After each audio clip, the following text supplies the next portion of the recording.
ఆకాశ దేశాన ఆషాఢమాసాన గుంటూరులో ఉండేవాడిని. ఒక రాజస్థాన్ టీ కొట్టు దగ్గర టీ తాగుతాను. రోజు సాయంత్రం మధ్యాహ్నం ఇంటికి వెళ్ళి 2-3 గంటలు ఉండి మళ్ళీ బయటికి.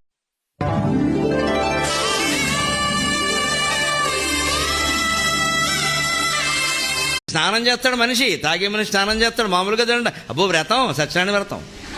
అందుకని శుభ్రంగా స్నానం చేస్తాడు.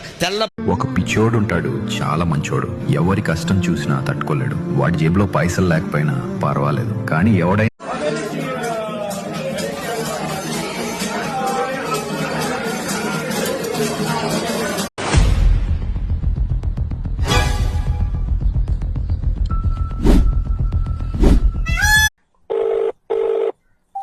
ఏమండి?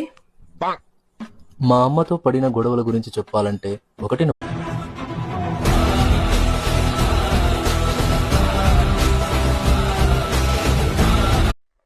అటు చూడు. మూడు కొడతాడు, తిడతాడు, భరించి భార్య అనేది సర్దుకపోవాల బిడ్డ. సరే అమ్మా.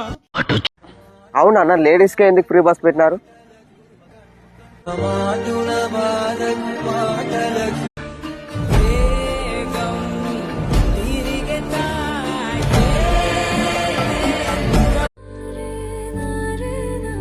పట్టించుకోలేవా?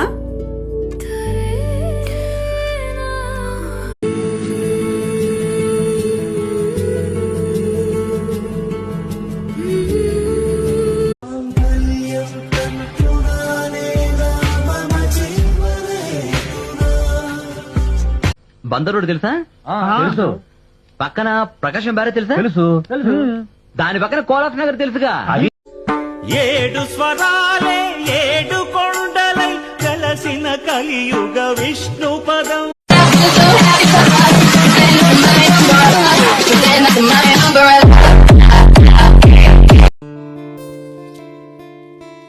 వచ్చారా అండి? మన ఇంటికి ఎవరు వచ్చారో చూడండి. నువ్వు నాలా తయారవుతావని భయంతో నేను చీటికి మాటికి తిట్టేవాడిని.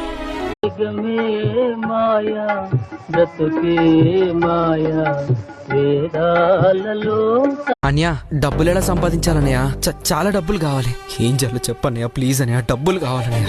ఎవరన్నా పెద్దోని చంపేస్తే డబ్బు. అయ్యయ్యో, ప్రవీణ ఎంత పని చేసావురా! ఇప్పుడు పరువు పోతుంది. నేనేం చేశానమ్మా? బ్యానర్ లో